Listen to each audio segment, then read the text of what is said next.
So thank you for coming. I'm Heather Masters. I hope you enjoyed the accessibility session earlier with Lori. She's on the call. It was that was a great session. Um, Love to see all of the accessibility options that we've got in M365, and I focus on adoption. I'm a customer success unit specialist for Copilot. I work on the adoption of Copilot. I think accessibility is super important for all of us, and excited to bring this to you today. And we'll do some demoing of some of the things that we can do to get Copilot to give us accessibility options.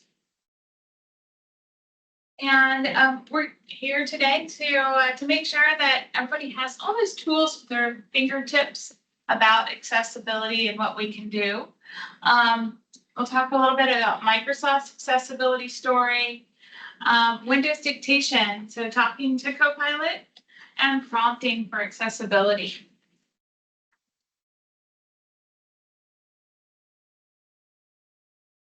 So Microsoft's mission is to empower every person and every organization on the planet to achieve more. And we want everyone to be able to do this. And this is something that you may have seen in Lori's session earlier. And I think this is a really impactful slide. But 1 in 4 adults in the US experience disability. 83% will experience disability, including situational or temporary, while of working age. 75% of disabilities are non-apparent, so you don't know who is affected. And 50% encounter access barriers to content, products, and services. So just for transparency here, accessibility is near and dear to me. I've worn glasses since I was 8 years old. With them, I see just fine. But without them, I'd be considered legally blind. I don't identify as having a disability. But this experience has really made me appreciate how essential accessible design is. It's a reminder that assistive technology like glasses is something that many of us rely on, even if we don't always think of it that way. So this is a great takeaway slide. I think this is one to share with all the people that you work with, and make sure that you're getting the accessibility you need out of all of Microsoft's products, not just Copilot, but it's important to make accessibility a priority, especially because so many people are not telling you that they have a disability. Then you need to help them out without knowing. This particular link is a YouTube link here for a colleague of mine. I saw his accessibility story. He's a stroke survivor, and he uses the Windows button H to do the voice to text for a lot of his work, not just for Copilot, but he does use it with Copilot. He's got a great YouTube out there. So I will, you'll get the links in our deck. So you'll get to go out there to YouTube and see his story.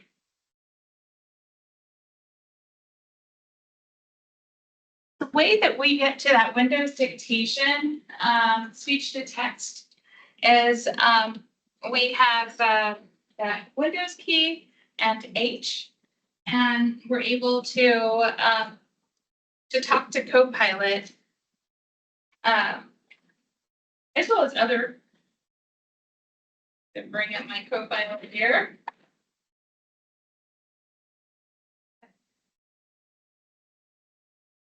Screen share.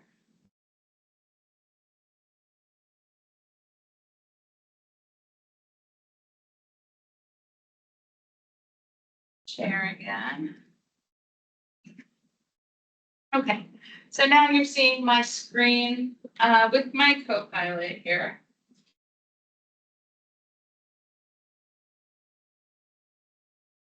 And I'm going to use the Windows button and H to bring up.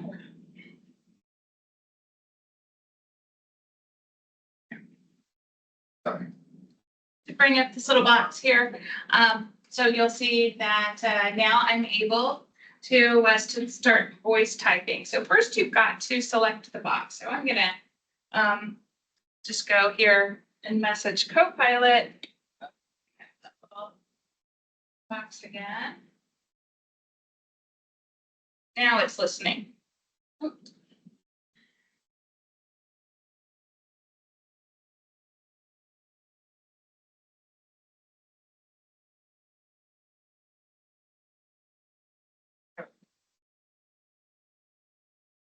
Copilot, can you explain the power of LLMs? Press enter.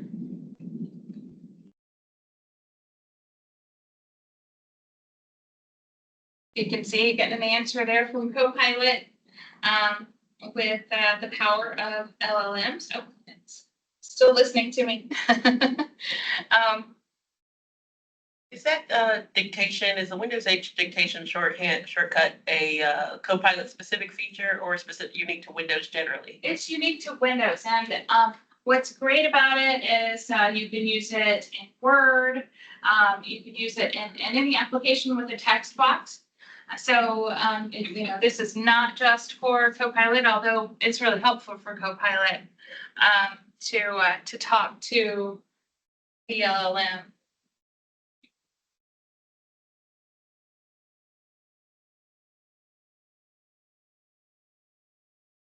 Take that out real quick.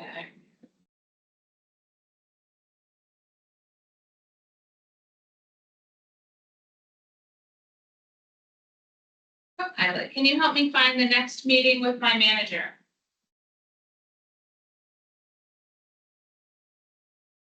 Press enter.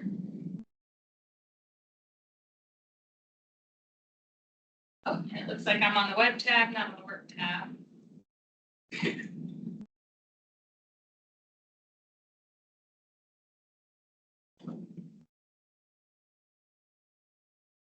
Now it should understand this. Can I ask something? Sure. So Copilot is like having ChatGPT within your apps. Like having, yeah, like something like ChatGPT that you can connect to your calendar, your email, to all of that. So the Okay. licensed version of Copilot, which is that add-on to a user who has, already just an M365 license, you have all of your applications. That licensed version of Copilot has access to your content. So all of your files, your emails, calendar, and your context. So the things it knows about you, like who's my manager, what team do I work on, what file did I last edit. And so Copilot uses retrieval augmented generation of the Microsoft graph to then send that information, combine it with the LLM information, and bring back an answer for you. So an outside AI, one that doesn't work with M365 like ChatGPT, wouldn't know about your context or your content because it can't see inside the tenant. But as long as any enterprise organization has, it's a Microsoft Enterprise sort of license, then Copilot comes with that, and then somebody works to integrate those features, or? So in GCC this month, you will have a similar to ChatGPT experience called Copilot Chat. And that is where it's just accessing LLM and not your context and your content. So it's just looking at outside content where you can get answers back. That Copilot for M365 is an add-on license, doesn't come with your current license. That add-on license can see your data. And there's really no integration. It's like you have the license, it's done. No big setup there. The biggest challenge for Copilot is not technical, it's adoption. So let me go back here. Copilot, can you help me find the next meeting with my manager? Press enter.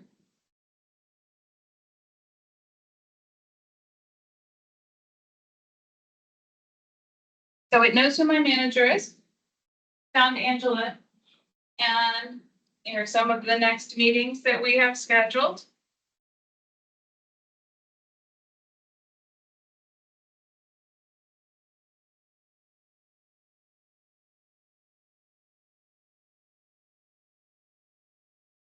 So that, Windows Dictation is built right in the Windows 11. It's that speech to text interpreter that you can use with your apps.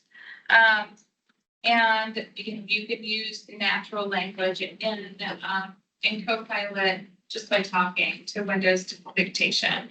And if you had narrator turned on, it would read the information back to you as Copilot pulls it up. Is that true? If you have narrator turned on If you have, in the Windows Dictation, if you have, so what do you need to have turned on for Copilot to read it back to you? oh, well, you'll see here this voice chat button. Okay. Not sure how much this is going to demo well in the meeting, but that the voice chat will talk back to you. Now, funny story about the voice chat. I use the personal Copilot on my phone. Usually when I get a good idea, I'm driving, and so I need to document that somewhere. And so I'll turn on Copilot when I'm driving and talk to Copilot down the road, and it talks back to me the whole time and gives me the information I need. And I went into the convenience store the other day, threw my phone in my purse, didn't turn the app off. I'm walking out of the convenience store, and a man is in the parking lot selling tamales. And he asked me if I'd like some tamales. And Copilot, still listening, says, "You have tamales? I love tamales." But you can use Copilot on your phone too.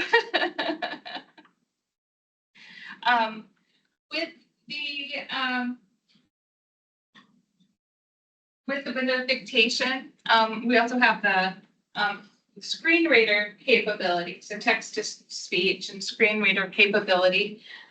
So narrator, JAWS, NVDA, and the keyboard navigation. So if someone needs to interact with Copilot via keyboard navigation, no mouse required there, and you can get and ask for clear structured responses. So formatting responses with headings, with bullet points, code blocks, or math formatting. And if you ever need anything explained in simpler language, then you're able to, ask to rephrase for technical or complex content, as well as multilingual support. So if you need Copilot to respond in multiple languages, then you've got that option too. Can you showcase that feature, multilingual responses? Yes, what would you like to ask Copilot?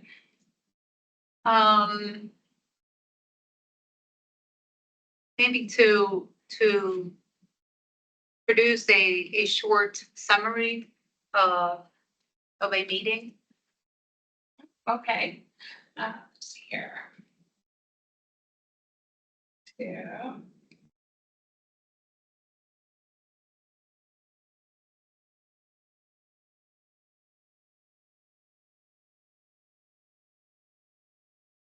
So when you're looking for a meeting here, you hit that backslash.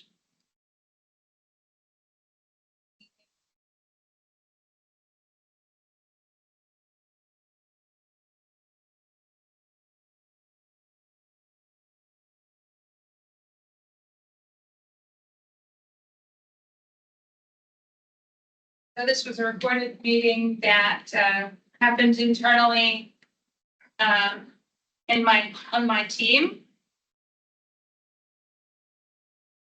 So it's giving us the meeting recap here in Spanish.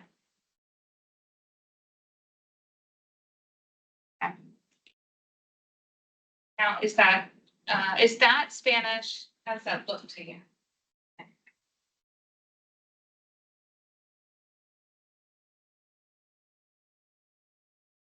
Yeah, it looks good. It looks good. I understand it. Good, good. One of the other cool things is to be able to give an image description. When you upload an image, have Copilot describe it in detail for users with low vision or blindness. And we use, and I know Lori talked about in the earlier session, that accessibility checker to find any images that don't have that description. Go here. I've got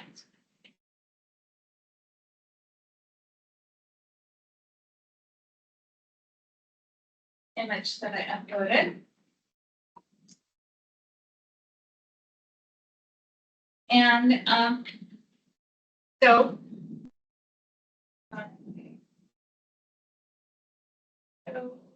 go move over the PowerPoint that you can see.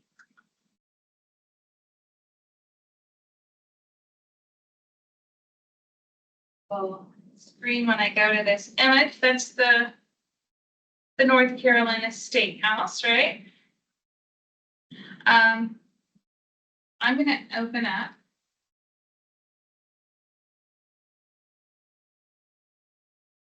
The button is not working for me.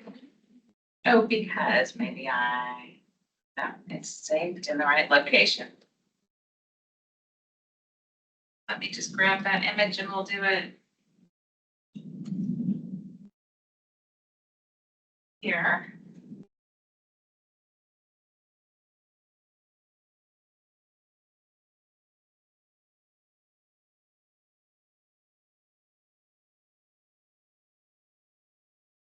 Another question.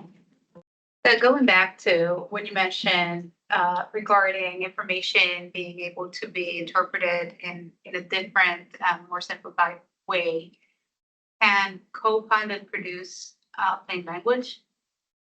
It can. That's a great use case. So I have a customer that I work with that is a city, and they have really good standards that they've documented for all of the different websites that they have.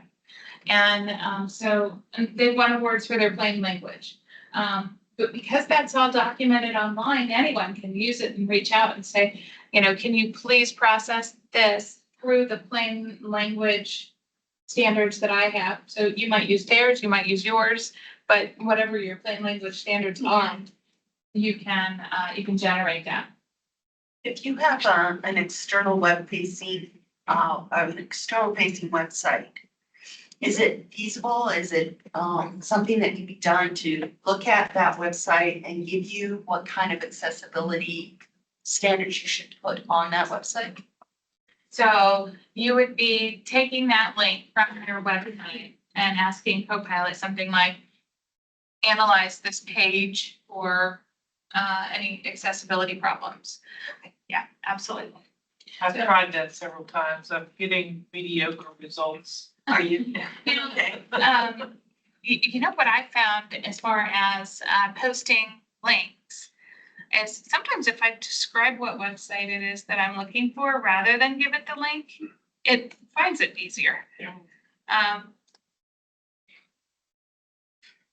So you can see that I uploaded the state pass picture, and it gave me the alt text. So this is great. I can put that alt text in my PowerPoint.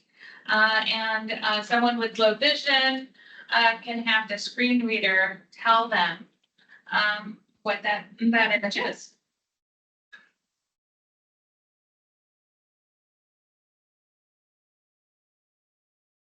I think they did a pretty good job there about that night picture of this steakhouse. I've got some prompts here to kind of takeaway prompts for you. So for cognitive accessibility, just an example here.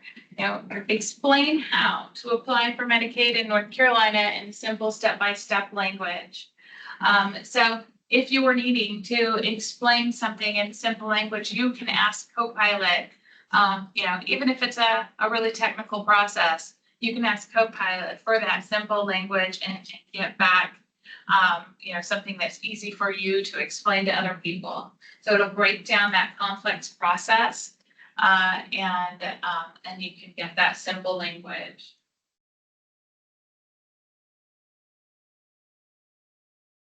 For visual accessibility, similar to, give me alt text for this image, you can prompt to describe any image. So it demonstrates Copilot's ability to generate that detailed image description for screen reader users.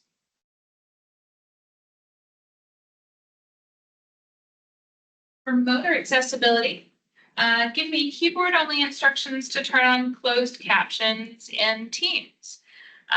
So this works because it'll support users who rely on a keyboard navigation instead of a mouse. For multilingual, translate this emergency alert into Spanish, Vietnamese, and Arabic. Copilot works in 40-ish languages right now. It's always growing, that list. So 40-ish. Let's ask Copilot how many it knows right now. I know that list grows.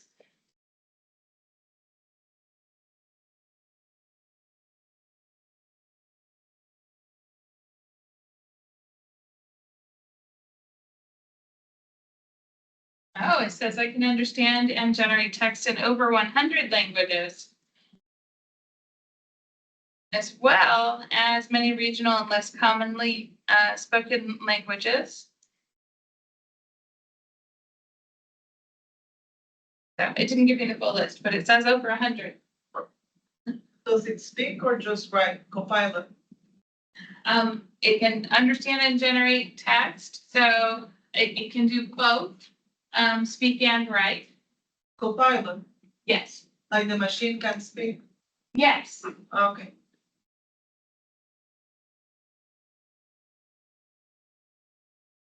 Not sure if the ones on the call can hear this, but yeah, let's give that a try.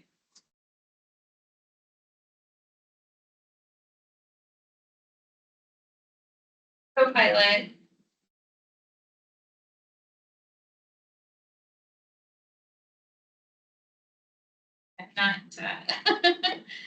Not not a good demo right there. I'll go back to my translation here.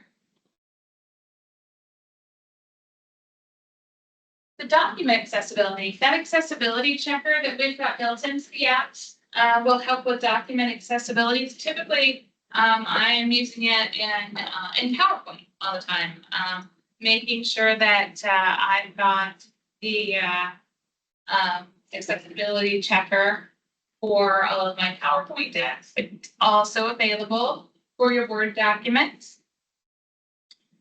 So you can make sure that any public facing documents meet the accessibility standards that you need.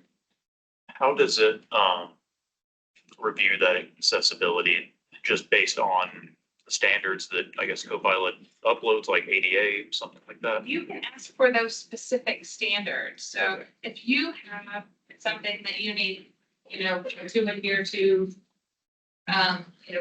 WCOG or 504, you can ask specifically for that. So I'm going to open a Word document here and move it to the screen.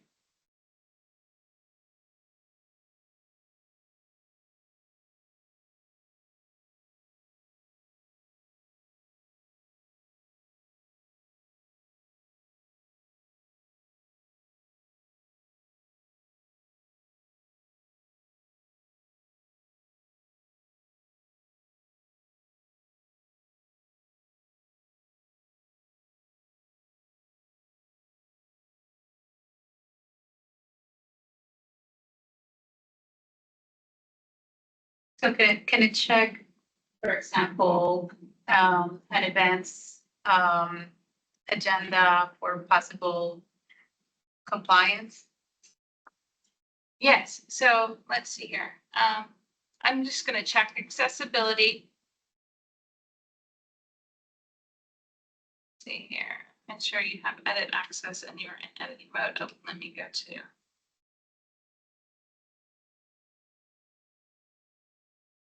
Save that in my OneDrive real quick. Now I'm in editing mode. So you can see in my accessibility assistant, I'm missing some alt text.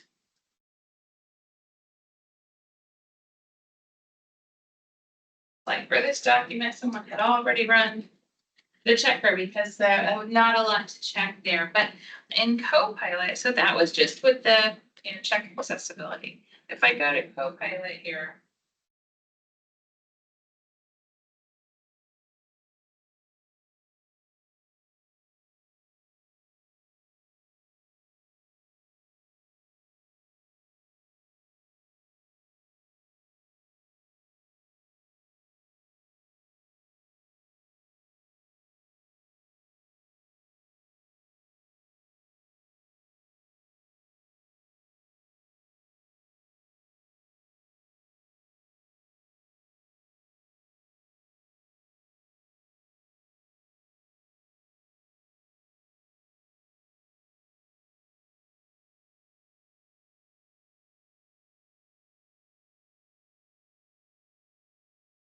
you'll see I specified that I needed, a standard. Copilot's going to be able to check against whatever standard it is that you would like. I think I've made the answers here. So this is inside of your model, for example, so your tenant. So when it's comparing it to those standards, is it going out to the web to find those standards, but keeping your data inside of your tenant? Or is it looking for those standards within your tenant? So if I referred to a document with those standards inside my tenant, then it could look at that. If I had them stored and I was a person with access to that content, because it could only see the data that you as a user have access to in your tenant. If those standards live inside the LLM, then it can bring that standard back through the LLM. Might be something the LLM knows.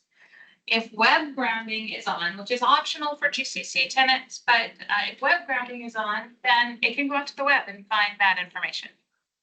But any of the information in your document would not be shared outside of your tenant. It's Right. just pulling the information in. Right, absolutely. Your data is your data. It does not leave your tenant. When we do a search and, bring back the information, everything stays inside your tenant. Okay.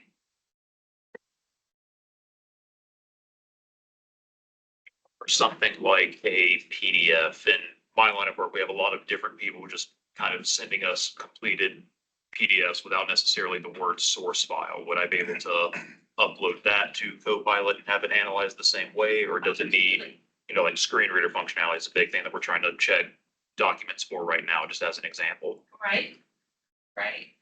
So in that case, since it's a PDF, you would not have Copilot inside the app, but you would refer to the PDF with Copilot. Let me bring it over here. Does that mean you open it like in Word, like, and then you're working through Copilot, and then you ask it to And then, analyze a PDF document to? yeah, on your computer, you may, open up PDF documents with Word. I was thinking we could do it like,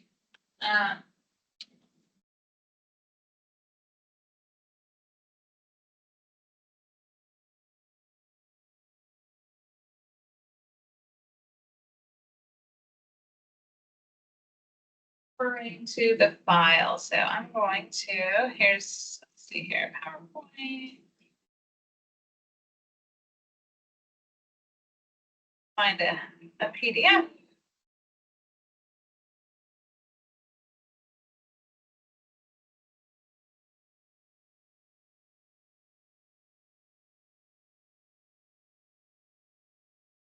And here we go. It's reviewing for screen reader accessibility, key findings here. A public document that I got from your NC1 data website.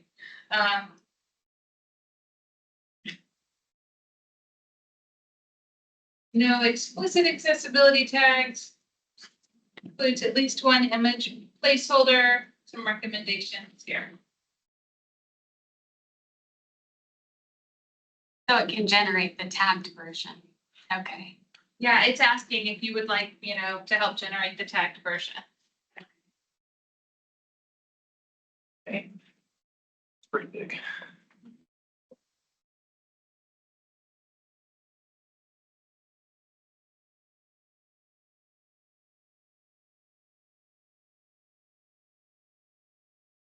So a lot of times, and whether it's a PDF or a Word document, you can see that the sample Word document that I had opened was pretty long and complicated.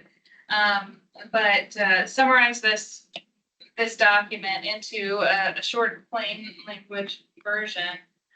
It's definitely something that Copilot is capable of. Bring that back up.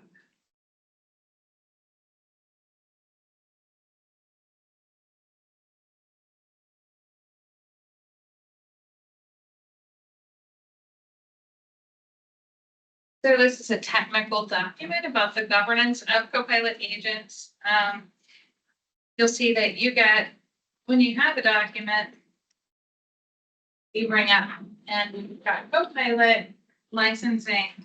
It's going to give you a summary at the top of the document. But also I can prompt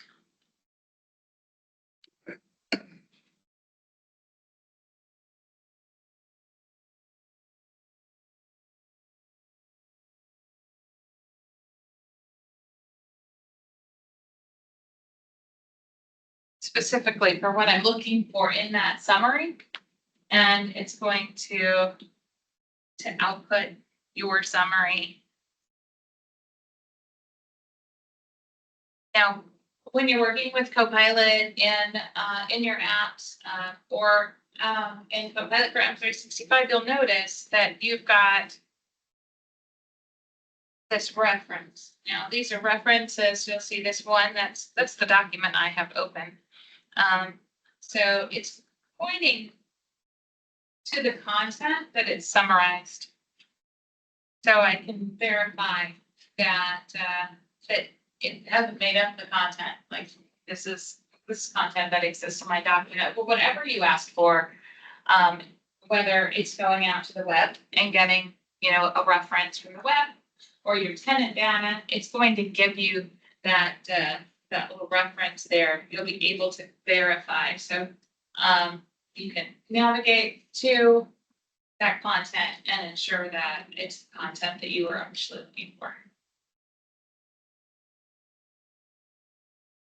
That's a Word document. That in particular was a Word document. But you'll see that, You could do that same thing with the PDF. you definitely Yeah, you could. could just have it write you a 3-paragraph for PDF, okay, Yes. For translation, or translation, yeah. does it translate a document, let's say I have a PowerPoint? Does it translate the document on the PowerPoint or on the right side and then I have to copy paste to the PowerPoint? You have a couple of ways that you get to do that. So, you have Copilot in the panel, on the right side where you can get that content, review it before you add that content in. Or on a PowerPoint, you can ask for a new slide, have it create a new slide for you and have that content be in the slide. So it just depends on where you ask the question. But it'll respect the design or it will be like a box that I have to put on the design of the PowerPoint? If you've got a theme for PowerPoint, and you say create a new slide, it's going to generate the new slide with the theme that you've got.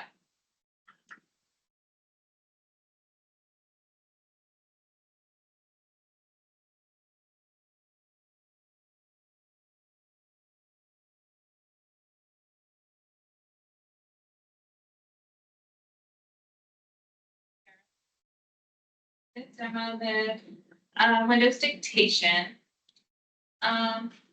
So did see my next meeting with my manager there. Let me go back and demo. So you can see I'm on it's called the work tab. This is where you ask questions about things that are inside your tenant. You can also refer to content here. So when I message Copilot,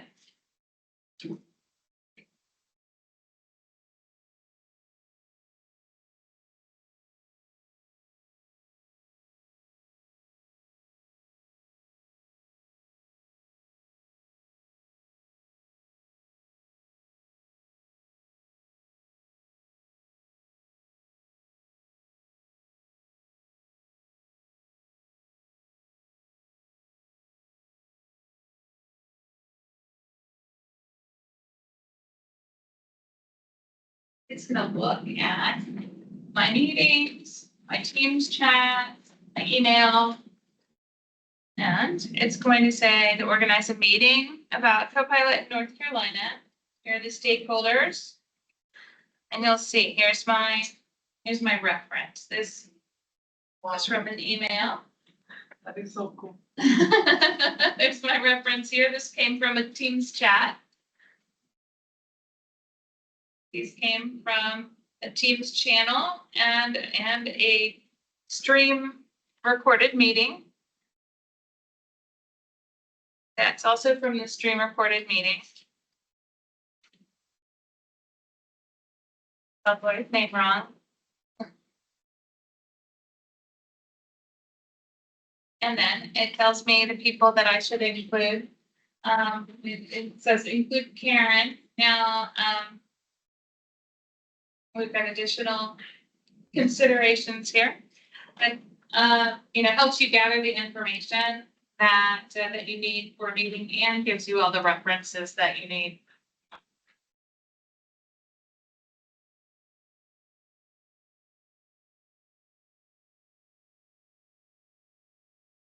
Have a interesting question. And it's okay if you don't have the response, Okay. but if there's like a public, what is the name, public data request? Like a FOIA request? Yes. Or like a division or an employee, Right. when they do the request, will they have access to Copilot and do something like that on the records on a division? Or it's just the person that can look for information in their own? So as a user, you only have access to things that you have permissions for. An admin can go and review audit logs and gather information for Copilot interactions through the audit log if they've got a FOIA request for information. So they would review the audit log. They might need more information than just there was a Copilot interaction and then go to what's called e-discovery to get the information for that request. I know, we were just talking about this, last night. I'm from Texas. Texas just passed, the legislature, just finished up, their session in Texas. They just passed a bill, where if the state makes any kind of decision about you, so say the attorney general has, some information that they are using AI to gather, and that's part of what they do. They have this system that looks through, not only their internal information for all of the laws and procedures, with AI, but then any information in the system about the person that, that they're working with. So, like for child support, they've cut down the time it takes to, get through all of the paperwork, to actually get that child support in process. But there's a new law that just came down that means that if a decision was made about something for you as a citizen, you have to be notified that AI was used in the process. So that'll be interesting for this request. I think all of our agencies in Texas are going to be making sure that they can reach that information, but any Copilot interaction inside M365 is going to be in the audit log, saved in your e-discovery, and just depending on your needs for how long you have to save that data, you can set retention policies on that data. So is the correct term is public records? Mhm. Okay.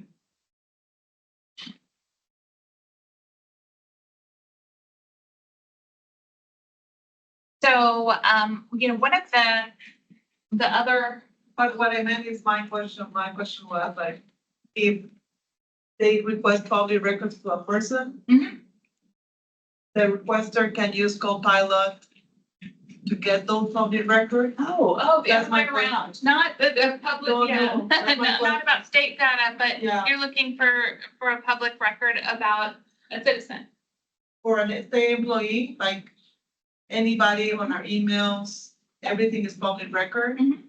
And if there's a request to find our public records, there's a process, but my question is, for the requester that is going to look into the public records of a state employee or a division in an agency, the requester will have access to Copilot to the files, or only the state employee will have access to Copilot to their own files? Only to the files that you would have access to with your permission. So it would still take an admin who has access to the e-discovery portal to gather that data if they need it to get it out for a request. You are the only one who would have access to like all the things in your email or on your calendar. So if you needed to gather a list of, the things that you've done, or the meetings you've had on a particular topic, you can definitely do that. But for a FOIA request, you're going to need that back-end process because usually the person who is generating the data and getting it to where it needs to go does not have access to your email.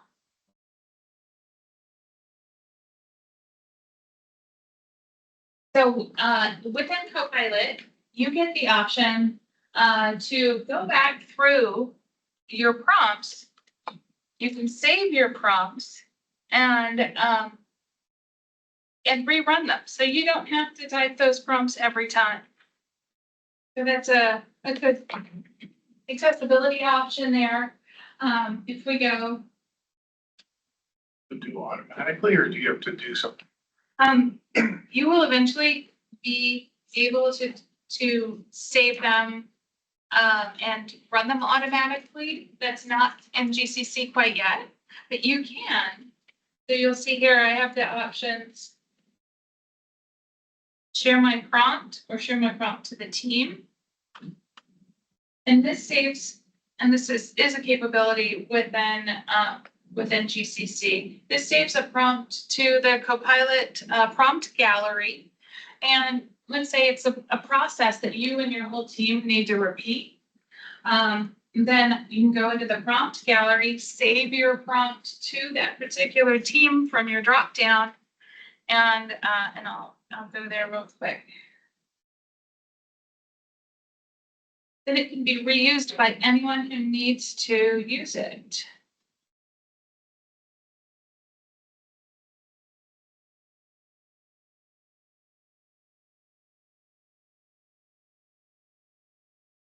And if you logged into this page with your work account, you can look for prompts all about different products. And that prompts to try, but you can see my prompts and team prompts. So I can select my team name. And these are all of the prompts that are already ready for me to just click on and use. You can see this is a really long one. Hit try and Copilot chat. I didn't have to type all that out.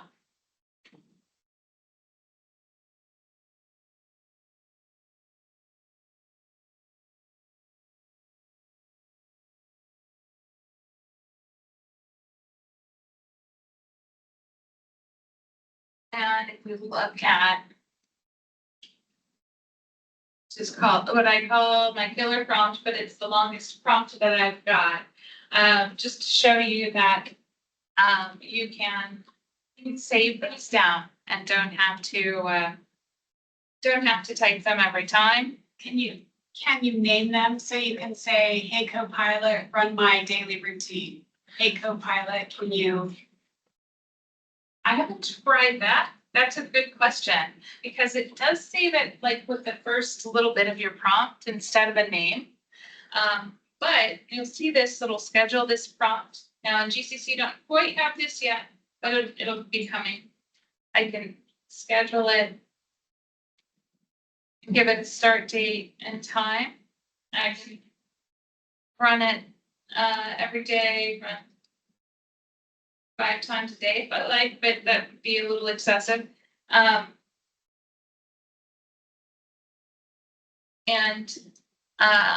so I can set my repeat pattern and save, and it will run automatically for me.